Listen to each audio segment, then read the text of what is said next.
Morning students. कल मैंने आपको कंपाउंड इंटरेस्ट के कुछ सम्स बताए थे जिसमें आपको डायरेक्टली मूलधन दिया हुआ था और दर दी हुई थी और समय दिया हुआ था, सीधे फॉर्मूले को अप्लाई किया था, सम हो गया था। बट आज से हम आपको स्टेटमेंट वाले सम बताएंगे। तो पहला सम है स्टेटमेंट वाला जो आपके बोर्ड पे लिखा हुआ है। इस पे आपको पहचानना होता है कि क्या हमारा मूलधन है, क्या हमारा दर है और कितना हमारा समय है। तो देखिए सबसे पहले क्या रहा था, मयंक ने बैंक से इतने रुपए 3 वर्ष के लिए 1/3% ब्याज की दर से उधार लिए। देखिए ये मयंक का मूलधन हो गया क्योंकि इतना उसने बैंक से उधार लिया, तो हमारा मूलधन क्या हो गया,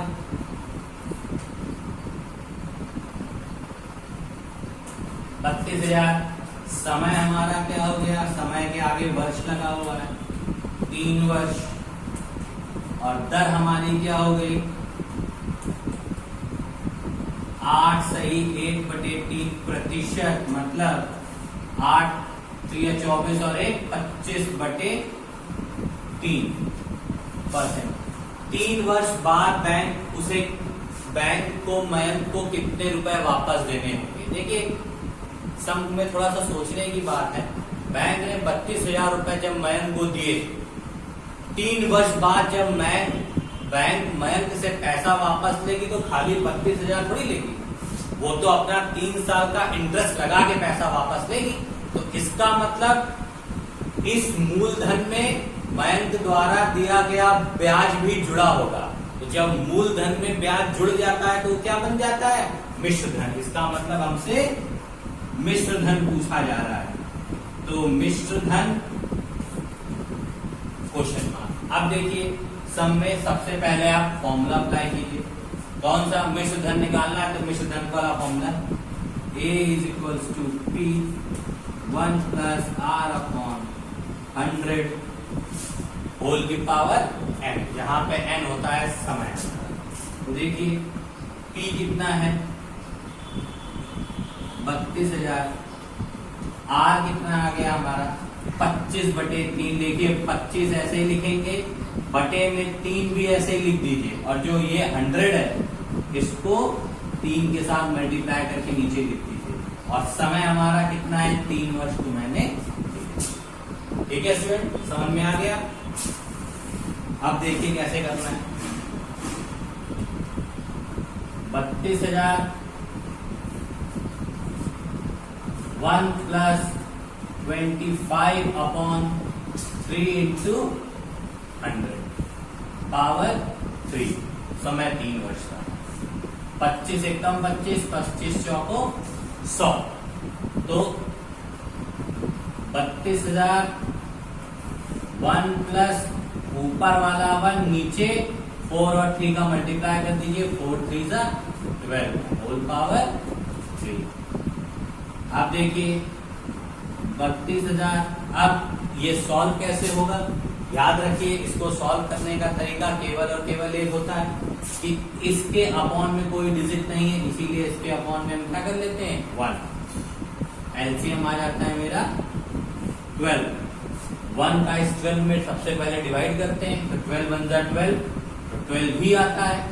1 12 × 12 मीन इस तरीके से डिवाइड करते हैं। देख लीजिए 1 1 × 1 कट, 2 उतर गया, 1 2 × 2 खत्म। तो डिवीजन करने पे मेरा कितना है, 12। ये जो 12 आता है इसका इस ऊपर वाले 1 के साथ मल्टीप्लाई कर देते हैं, तो 12 1 × क्या आ जाता है हमारा 12। ठीक, और इस 12 का इस 12 में डिवाइड करेंगे तो 1, और 1 का जब 1 से मल्टीप्लाई करेंगे तो भी 1 1 × 1 और होल पावर 3। देखिए 32,000 12 + 1 13/12 होल पावर कितनी आपकी 3।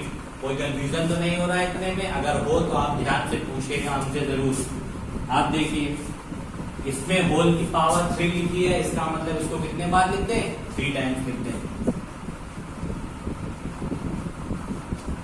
इंटू 13/12 13/12। ये देखिए इसको 3 टाइम्स मैंने लिख दिया है। अब अगर कोई डिजिट कट हो जाए तो कट कर लीजिए, क्योंकि अगर डिजिट कट कर लेंगे तो मल्टीप्लिकेशन हमारा छोटा हो जाएगा।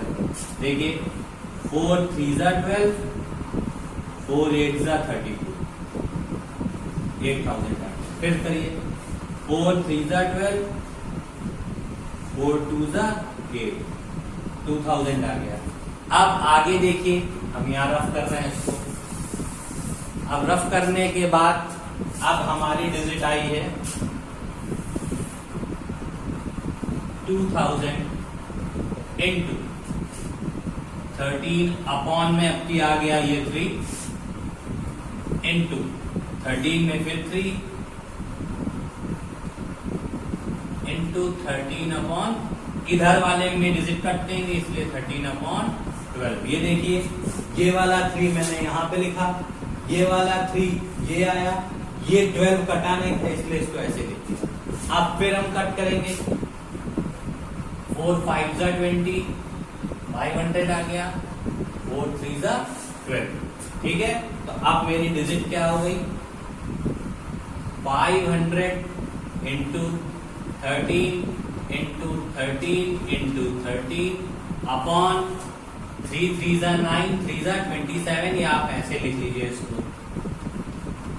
ठीक है, अब देखिए ऊपर वाली डिजिट का सबका मल्टीप्लाई करेंगे और जब 27 से इसको डिवाइड करेंगे तो आपका जो एग्जैक्ट आंसर आएगा, मैं यहाँ पे लिख दे रहा हूं कैसे करना है, 500 into 13 into 13 into 13 divided by 3 3 9, 3 27। अब जब आप इस पूरी डिजिट का 500 इंटू 13 करेंगे, जो आएगा फिर उससे 13 से मल्टीप्लाई करेंगे, फिर जब 13 से मल्टीप्लाई करेंगे यानी पूरी ऊपर का डिजिट मल्टीप्लाई करने के बाद जब 27 से डिवाइड करेंगे तो इसका आंसर आपका एग्जैक्ट आ जाएगा 40685.90, 40685.90। ये आपका कंप्लीट आंसर होगा। हमने आपसे बोला था कि अब कैलकुलेशन आपको करनी है, सम कैसे छोटा कर सकते हैं वो आप सोचिएगा, कैलकुलेशन करिएगा, सम इजीली सॉल्व हो जाएगा। और 27 से डिवाइड करेंगे तो 40685.19 आ जाएगा। अब एक चीज याद रखिए, देखिए उसने बैंक से लिए कितने रुपए थे, 32,000। उसने बैंक को दिए कितने, 40,685.19 रुपए। तो इसका मतलब लगभग 8,685 रुपए 19 पैसे उसको एक्स्ट्रा देने पड़े।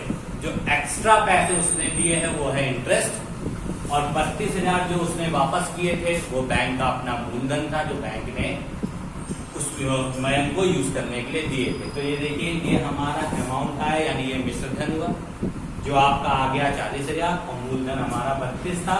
और मूलधन से बड़ा मिश्र धन हमेशा आता है, वो वजह एक ही होती है क्योंकि मिश्र धन में ब्याज जुड़ा होता है। ठीक है स्टूडेंट, तो ये सारा सम आप लोग अपने कॉपी में नोट कर लीजिए। अब इसी तरीके की स्टेटमेंट वाला दूसरा सम आपको बताने जा रहे हैं।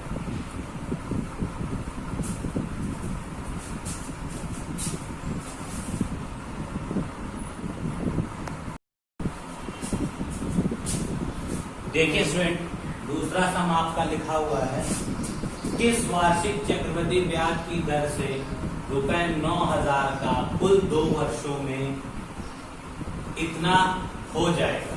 मतलब रुपए 9,000 है, 2 वर्षों में इतने रुपए हो जाएगा। देखिए इस सवाल में आपको जो आसानी से दिख रहा है वो समय है, समय बराबर आपको दिया है 2। अब इंपॉर्टेंट बात आई, एक हम ये राशि दे रखी है रुपए में, एक ये राशि दे रखी है। अब इसमें से हम किसको मूलधन और किसको मिश्रधन समझें, तो याद रखिएगा कि जब 2 बड़ी राशियां दे रखी होती तो उनमें से जो सबसे बड़ी राशि होती है वो होती है मिश्रधन, और जो उससे छोटी होती है वो मूलधन। एक तो ये तरीका है। दूसरा है कि 9,000 था, 2 वर्षों बाद उसे 10,240 हो जाएगा। इसका मतलब इस 9,000 में कुछ ना कुछ इंटरेस्ट जुड़ा होगा, तभी ये 10,240 रुपए बना। और मूलधन में जब कभी भी इंटरेस्ट जुड़ जाता है तो मिश्रधन बन जाता है, या तो ये समझ लीजिए। अदरवाइज सबसे आसान तरीका क्या होता है, किसी भी स्टेटमेंट वाले सम में दो अगर बड़ी बड़ी राशियां दे रखी है, दो बड़ी राशियां, तो उनमें जो सबसे बड़ी होती है वो मिश्रधन और जो उससे छोटी है होती है वो मूलधन। तो हम वही तरीके को देखते हैं। तो मूलधन हमारा दे रखा है 9000 और मिश्रधन हमारा दे रखा है 10,240। ठीक, किस वार्षिक ब्याज की दर से, यानी दर के आगे किस लगा है, इसका मतलब दर पूछ रहा है। अब इसमें सबसे इंपॉर्टेंट चीज याद रखिए कि दर अगर कभी भी होगी तो उसमें परसेंट लगा होगा। इस पूरे सवाल में कहीं परसेंट नहीं लगा, इसका मतलब दर पूछी है। तो ये चीज आपकी दे रखी है। तो बस फॉर्मूला स्टार्ट करते हैं हम लोग करना। क्या होता है, A = P 1 + R/100 की पावर n। विश्वधन देखिए दे रखा है 10,240। मूलधन हमारा दे रखा है इसमें 9000। दर हमें ज्ञात करनी है अपॉन में 100। समय हमारा दे रखा है 3। ठीक है, सम को मैंने नोट कर दिया। अब देखिए इसके सॉल्यूशन का तरीका थोड़ा सा अलग होता है। अगर हमें R पता होता है तो हम ब्रैकेट के अंदर की चीज को सॉल्व करते हैं। अब हमें R तो पता नहीं, तो ब्रैकेट के अंदर क्या सॉल्व करेंगे, सॉल्व ही नहीं कर पाएंगे। तो इस कंडीशन में हम क्या करते हैं, इस 9000 को अपॉन में ले आते हैं। कैसे, अपॉन 9000 =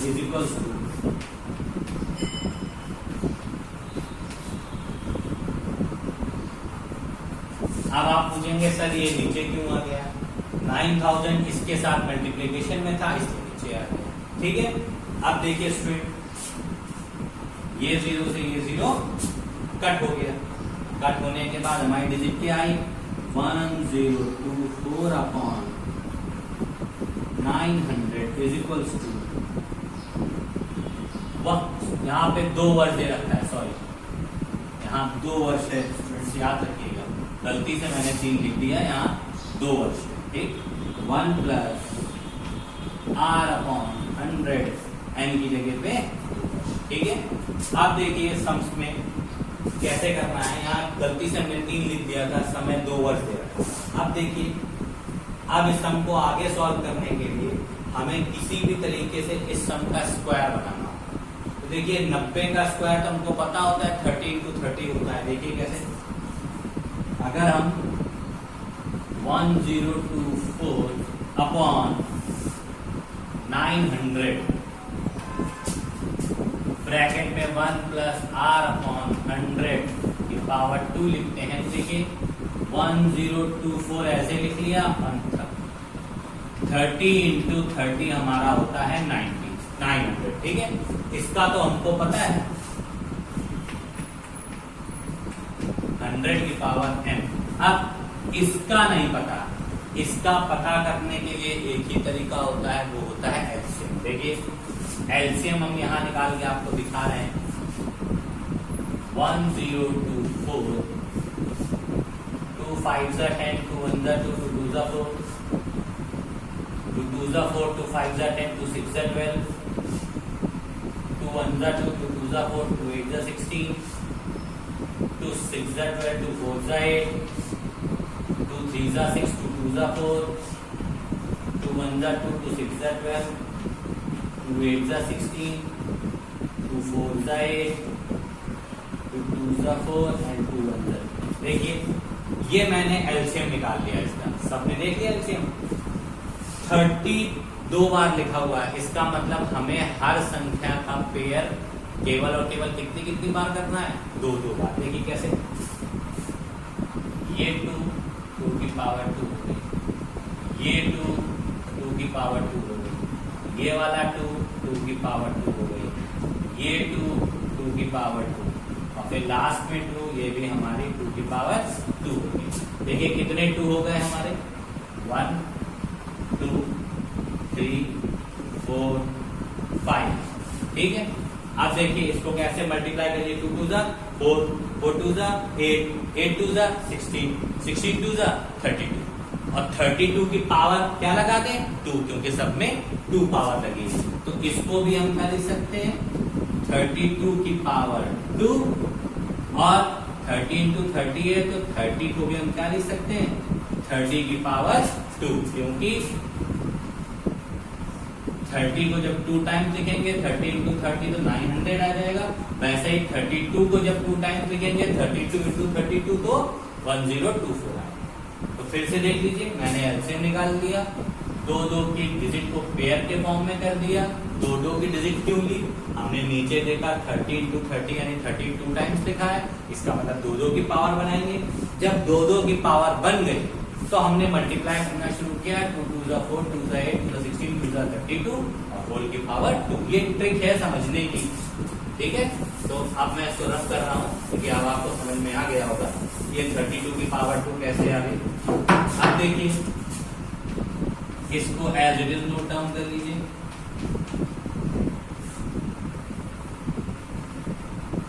ठीक है, ये मैंने नोट डाउन कर लिया।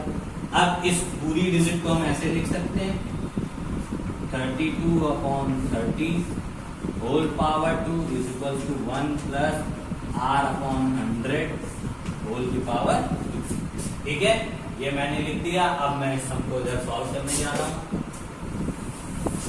देखिए ये पावर 2 से ये पावर 2 हमारी क्या हो गई, कट हो गई। तो हमारा बचा क्या 32/30 is equal to 1 plus r/100। 1 को जंप करके इधर ले आइए, 32/30 minus 1 is equal to r/100। अब देखिए इस के अपॉन में 1 मान लीजिए और यहाँ 30 एलसीएम ले लीजिए। तो 32 minus 30 is equal to r/100। तो यहाँ क्या बचा 2/30 is equal to r/100। Cut कर दीजिए, 2 1 जा 2, तो 15 जा 30, तो 1/15 इज इक्वल टू r/100। अब जब क्रॉस मल्टीप्लिकेशन करेंगे तो 100 ऊपर आ जाएगा। 100/15 इज इक्वल टू हमारा क्या आ गया r। अब आप इसको कट करके और छोटा कर लीजिए, 5 3 जा 15, 5 2 जा 20, तो 20/3 इज इक्वल टू r।